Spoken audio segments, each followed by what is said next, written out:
자, 신규 여러분 잘 보세요. 지금 민주당 내부가 이렇게 공천 파열음이 터져 나오고 있어요.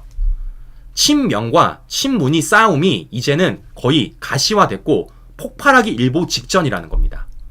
그러면 이런 과정 속에서 지금 이재명이 얻고자 하는 건 무엇이겠습니까? 자신의 방탄입니다. 그럼 이재명이 왜 방탄을 하려고 할까요? 자신의 정치 생명 때문입니다. 과거 추후 자신의 대권 때문에 이재명이 지금 방탄하려고 하고 있고, 그것 때문에 지금 이재명이 사당화 작업 속에서 공천 작업을 했고, 그것이 지금 파열음까지 짚고 있다는 것입니다. 자, 그러면 저는 궁금한 게 이런 겁니다. 제가 어제도 말씀을 드렸지만 지금 이재명이 뭐 한다라는 겁니까? 통합형 비례당을 준비한다라는 거예요. 그리고 지금 그 위성정당 이름이 더불어민주연합이랍니다. 더불어민주연합. 네? 이렇게 말하고 있는데, 지금 이곳에 손잡은 사람들이 누굽니까? 좌파 시민단체들과 통진당 후속 세력인 진보당이라는 거예요. 자, 그러면 저는 의문이 드는 게 바로 이런 겁니다. 도대체 이재명이 왜 이럴까? 왜 이럴까? 그러니까 당 내에서는 친문들을 내치면서 공천 작업을 하고 있고, 그 이유는 우리가 어느 정도 알겠어요. 왜? 자신의 사당화를 위해서, 자신의 방탄을 위해서 그런다는 건 알겠습니다. 그런데 지금 이 비례정당과 관련돼서는 의문점이 좀 있어요. 왜 이재명이 좌파 시민단체들과 손을 잡을까? 더 나아가서 왜 통진당 후속 세력인 진보당과 손을 잡을까라는 의문점이 든다라는 것입니다. 분명히 뭔가 연결고리가 있다라는 생각이 드는 것이고, 그와 관련해서 제가 우리 시청자 여러분들에게 여러 차례 방송까지 해드렸습니다. 근데 더 웃긴 건 뭐겠습니까? 이미 우리 국민들이 어느 정도 알아요. 이제는 그 안에 천안함, 광우병 괴담 세력들이 있다, 통진당 후속 세력인 진보당이 있다라는 거 우리 국민들이 이제 어느 정도 압니다. 그럼에도 불구하고 이재명이 뭐 하고 있는 겁니까? 이와 관련돼서 추진한다라는 거예요. 만들겠다라는 겁니다. 표면 위로 떠올랐음에도 불구하고. 근데 더 웃긴 건 무엇이냐? 지금 하다 못해서 무슨 짓까지 하냐면요, 잘 보세요. 지금 민주당이 뭐 하는 겁니까? 자리까지 양보해주고 있어요. 비례정당 자리 양보해주고 있고요, 지역구 의석까지 양보해주고 있습니다. 네? 지금 의석수 나눠먹게 하고 있는 겁니다. 근데 그 가운데서도 뭐까지 내주고 있냐면요, 심사위원까지 내주고 있습니다. 그러니까 비례대표 후보를 심사하는 그 과정에서 지금 이 심사위원 중에 4명이 뭐라는 겁니까? 광우병, 범인연, 인사가 심사위원이라는 겁니다. 야, 진짜 많이 내주고 있어요, 신규 여러분. 많이 내주고 있습니다. 자리도 내줘, 심사위원 자리까지 내주고 있습니다. 자, 그러면 어떤 사람들이 들어가고 있느냐? 지금 보시는 것처럼 이 사람들이 들어가고 있다라는 거예요. 네? 크게 딱 보면요, 이 두 사람이 지금 들어간다라는 겁니다. 자, 무엇이냐면 이 사람들이에요. 조성우, 박서군. 제가 이 조성우와 박서군에 대해서는 과거 한번 방송을 해드린 적이 있습니다. 조성우 어떤 사람입니까? 바로 이런 사람이에요. 과거 이적단체로 규정된 범민영 실무회담 대표를 지낸 인물이며, 이적 혐의, 국가보안법 위반 등으로 구속된 적도 있던 사람이라는 겁니다. 근데 이 사람이 지금 민주당의 통합형 비례정당의 심사를 맡아가지고 공천 작업을 한다라는 거예요. 자, 박서구는 누굽니까? 이 사람 아닙니까? 윤석열 정권 퇴진, 후쿠시마 방류 반대, 한미일 정상회의 규탄, 박근혜 대통령 퇴진 촛불, 미국산 쇠고기 수입 반대, 제주 해군기지 반대, 한미 FTA 반대 등 각종 시위를 주도했던 사람이 바로 박서군입니다. 천안함 침몰 원인 재조사를 요구하기도 했고요. 이재명이 성남시장일 때 성남의료원 초대 상임이사까지 지냈다는 겁니다. 그런데 지금 이런 사람들이 뭐 하는 겁니까? 민주당이 이재명이 만들겠다라는 그 비례정당에 심사 맡아서 공천 작업까지 한다라는 겁니다. 야, 진짜 이재명이 갈 때까지 갔다, 참 별의별 짓을 다 한다 라는 생각이 드는 겁니다. 자, 그래서 저는 궁금한 거예요. 왜 이렇게까지 할까? 왜 이렇게까지? 생각해 보십시오.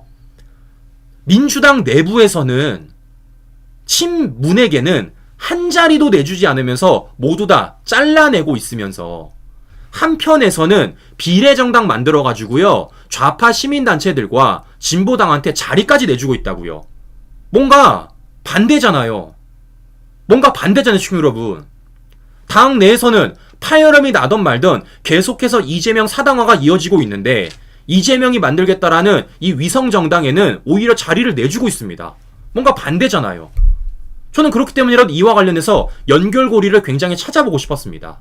자, 그런데 그 연결고리들이 서서히 드러나고 있다는 것입니다. 자, 무슨 얘기냐? 이런 거예요. 자, 오늘 보도를 보니까요, 이런 보도가 나옵니다. 한석 진보당이 작년 후원금이 무려 14억이라는 거예요. 원내 일당 민주당보다 무려 3배가 많다라는 겁니다. 3배. 어마어마하죠? 어마어마하죠, 친구 여러분. 저도 깜짝 놀랐습니다. 진보당이 이 정도로 후원금을 많이 받을 수 있는지. 자, 그럼 무슨 얘기겠습니까? 그만큼 좌파 생태계가 어마어마하게 구성되어 있다는 거예요. 그 중에서도 뭐 하는 겁니까? 찐 좌파 생태계들이 어마어마하게 구성되어 있다는 겁니다. 자, 그 가운데 제가 우리 시청자 여러분들한테 보도 한 가지를 좀 보여드릴게요. 자, 과거에 제가 보여드렸던 내용이기도 한데요. 바로 이겁니다. 건설 현장에 출근한 척 11개월간 일당 챙긴 진보당 대표가 있습니다. 자, 이 사람이 누구냐? 장지와 진보당 공동대표예요. 이 사람이 민노총 건설노조에 들어가서 현장 팀장으로 이름을 올린 후에 일은 안 하고 외국 가고 시위에도 돈 받아갔다라는 겁니다. 무려 11개월간에 3,700만 원을 받아갔다라는 거예요. 자, 뭐 하는 겁니까? 결국 진보당 뒷배가 누군지를 우리가 어느 정도 예상해 볼 수 있다라는 것입니다. 그런데 지금 이런 사람이 한두 명이 아니라는 겁니다. 자, 보여드립니다. 이렇게 있다라는 거예요. 이렇게. 보시는 것처럼 민노총 건설노조 북수원 수도권 북부 지역을 보시면요. 일단 본부장 경기동부 연합 출신입니다. 팀장도 보십시오. 경기동부 연합 출신, 경기동부 연합 출신, 경기동부 연합 출신, 또 경기동부 연합 출신입니다. 근데 이런 사람들을 지금 민노총 건설 노조의 본부장, 팀장으로 이름을 올려놓고 뭐 하는 겁니까? 월급 줬던 거예요. 월급 받아 먹었던 겁니다. 이게 지금 어디뿐입니까? 수도권 북부뿐만이 아니라 수도권 남부에도 있습니다. 본부장 경기동부 연합, 지부장 경기동부 연합, 팀장 경기동부 연합. 여기 지금 뭐 하는 겁니까? 이렇게 이름 올려놓고 민노총으로부터 월급 받아 먹었던 겁니다. 이게 바로 지금 좌파들의 생태계라고, 친구 여러분. 이게 지금 좌파들의 카르텔이라고요. 자, 그럼 우리가 여기서 예상해 볼 수가 있는 겁니다. 아, 이재명이 단순히 진보당만 보고 진보당과 손을 잡는 게 아니구나. 이재명이 단순히 좌파 시민단체 몇 명만 보고 이렇게 손을 잡는 게 아니구나. 지금 우리가 드러나는 것은 빙산의 일각이지만 그 안에는 어마어마한 조직들이 구성이 돼 있구나라는 걸 확인해 볼 수가 있다는 겁니다. 그 어마어마한 빙산을 보고 이재명이 지금 이렇게 진보당, 좌파 시민단체들과 손 잡고 있다는 확인해 볼 수 있는 거예요. 자, 시청자 여러분, 제가 이런 말씀을 드려보는 겁니다. 이거 우리가 가만둬야 되겠습니까? 이거 가만둬야 되겠냐고요. 지금 이러한 좌파 세력 내부가 실제적으로 제도권에 들어가려고 하고 있는데, 뺄짓하려고 하고 있는데, 그 사람들이 법안 발의하고요, 실제적으로 국회에서 목소리 내려고 하고 있는데 우리가 이거 막아야 가만둬야 되겠냐고요. 그래 제가 말씀을 드리는 겁니다. 무엇보다 제가 어제도 우리 시청자 여러분들에게 방송을 해드렸어요. 어떤 방송 해드렸습니까? 바로 김혜경의 변호사와 관련된 방송을 해드렸습니다. 자, 무슨 얘기입니까? 지금 김혜경이 법인카드와 관련돼서 뭐하고 있다고요? 재판받고 있다고요. 그런데 그 변호사가 누구라는 겁니까? 김칠준이라는 사람이라는 겁니다. 김혜경 옆에 있죠? 김칠준 변호사. 근데 이 사람이 과거에 누구 재판도 맡았다라는 겁니까? 이재명 재판도 맡았다라는 겁니다. 김명수가 어이없게 무죄 판결을 내려준 이재명의 선거법 재판과 관련돼서 맡았던 사람도 누구라고요? 바로 김칠준이라는 겁니다. 제가 어제 명단도 보여드렸잖아요. 이재명의 3심 재판을 맡았던 사람, 바로 김칠준입니다. 그러니까 김혜경의 재판을 넘어서 이재명의 과거 선거법 재판까지 맡았던 사람이 바로 김칠준이에요. 그런데 이 김칠준과 관련돼 가지고 뭐 한 가지가 더 있습니까? 바로 이것도 있습니다. 이 사람 이석기 재판도 맡았어요. 뭐라고 얘기합니까? 이석기 무죄라고 생각한다. 지금 대법에서는 무죄 판결 나올 것이다 라고 말한 게 김칠준입니다. 이 사람이요, 이석기 변호인 단장까지 맡았던 사람이 바로 김칠준이에요. 김칠준. 더 재밌는 건 무엇이냐? 이 사람이 과거에 이재명이 경기도 지사에 있을 당시 경기도 교육청에서 4년간 고문료 등 3억 원까지 받아갔습니다. 이재명 변호를 맡았던 사람이. 이런 연결고리들이 있더라고요. 자, 그런데 여기서 제가 우리 시청자 여러분들 한 가지 더 보여드리도록 하겠습니다. 자, 뭘 보여드릴 거냐면요. 바로 이거예요.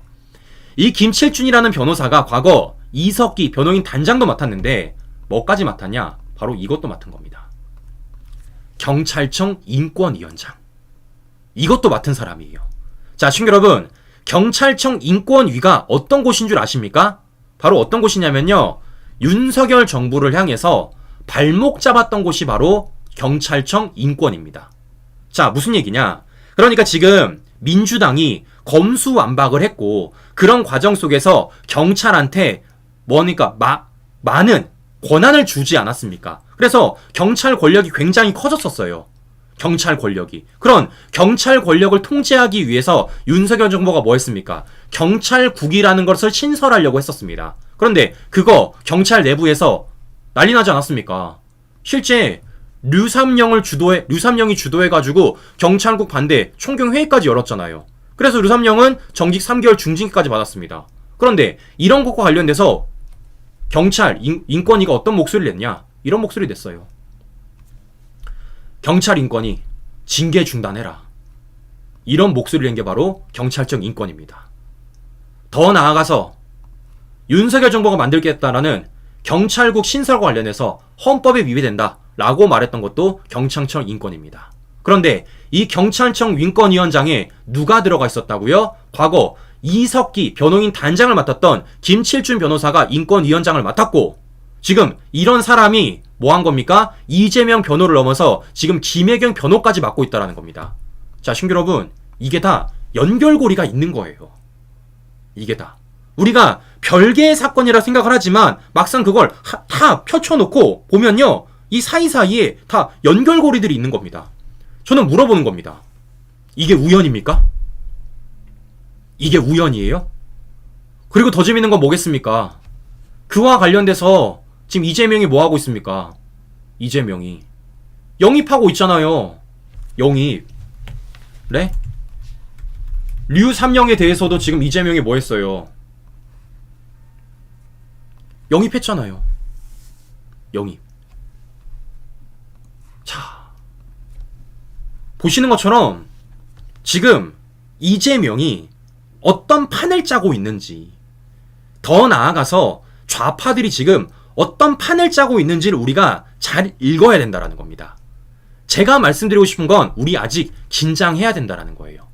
그러니까 지금 표면적으로는 민주당 내부가 공천 파열음이 나고 있으니까, 지금 친명과 친문이 싸우고 있으니까 우리가 쾌재를 부르며 만세를 부를 수 있고 그와 관련해서 우리가 웃음 지으며 뉴스를 볼 수 있겠지만 뭐 하는 겁니까? 이재명이 이러는 이유는 따로 있다라는 겁니다. 더 큰 빙산이 있다라는 거예요.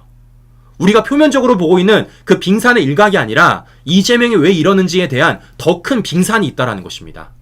우리는 그걸 봐야 돼요. 그리고 그것을 우리 국민들에게 알려줘야 됩니다. 좌파들이 이번 총선에 있어서 어떤 판을 짜고 있는지, 그 판에서 지금 이재명이 어떻게 손잡고 있는지 우리가 알려줘야 되는 겁니다. 그래야지 어떻습니까? 이거 막아낼 수 있는 거예요. 이거 막아낼 수 있는 겁니다. 네. 자, 보여드렸습니다. 이재명이 왜 이렇게 막 가고 있는지, 이재명이 왜 이렇게 악셀을 세게 밟고 있는지. 이재명은요, 믿는 구석이 있다고요. 표면적으로 보이는 빙산을 믿는 게 아니라 그 내부 안에 있는, 바닷속에 빠져있는 그 정말 큰 좌파 생태계, 좌파 카르텔을 믿고 지금 이재명이 이렇게 공천 작업과 사당화 작업을 하고 있다는 것입니다. 이거 우리가 끊어내야 되는 겁니다, 친구 여러분. 제가 그래서 보여드리는 거예요. 왜냐? 어떤 언론도 보도 안 하잖아요. 어디서도 이와 관련 목소리 안 내잖아요. 그냥 다들 표면적인 얘기 말하고 기사 읽어주고 방송 끝내버리지 않습니까? 근데 진짜 문제는 뭐라는 겁니까? 우리가 원하는 건요, 국민의힘 승리도 중요하지만, 윤석열 정부 승리도 중요하지만 대한민국 정상화입니다. 더 이상 문재인 정권 같은 정권이 탄생하지 않기 위한 거예요. 그 목표를 위해서 우리는 총선에 있어서 승리를 부르짖고 있는 것 아니겠습니까? 그걸 위해서 우리가 외쳐야 되는 겁니다. 그걸 위해서 우리 시청자 여러분들 제가 관련된 소식들 보여드리는 거예요. 저는 항상 말씀드렸습니다. 손상대 TV는요, 두 가지만 할 거라고요. 좌파들의 가짜뉴스 타파하는 것, 좌파들이 숨기고자 하는 진실 끌어올리는 것. 저는 이 두 가지 할 겁니다. 그리고 제가 지금 하나 끌어올려 드리고 있는 것입니다. 자, 우리 시청자 여러분들, 알려주세요. 알려주십시오. 제가 항상 말씀드리지만 저는 우리 국민들을 믿습니다. 우리 국민들은요, 객관적인 사실들, 팩트를 얘기하면 현명한 판단할 거라고 믿고 있어요. 그리고 그 판단 하에서 저는 현명한 투표까지 할 거라고 믿고 있습니다.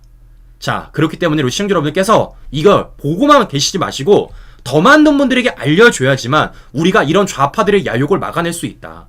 지금 바닷속에 숨겨져 있는 이 좌파들의 카르텔이 얼마나 무시무시한지, 그들이 어떤 걸 노리고 있는지를 우리가 알려줄 수가 있다는 겁니다. 저는 그걸 위해서 계속 추적할 거고, 계속 자료 수집할 거고, 많은 분들 만날 거고요. 잘 정리해서 우리 시청자 여러분들에게 계속해서 전해드리도록 하겠습니다. 이게 지금 이재명과 좌파 세력들이 꿈꾸는 총선판이라는 것을 우리 시청자 여러분들에게 다시 말씀드리도록 하겠습니다. 네, 이상 방송 마무리하도록 하겠습니다. 오늘도 행복한 하루 보내시고요. 오늘도 긴 시간 끝까지 시청자 여러분 감사합니다.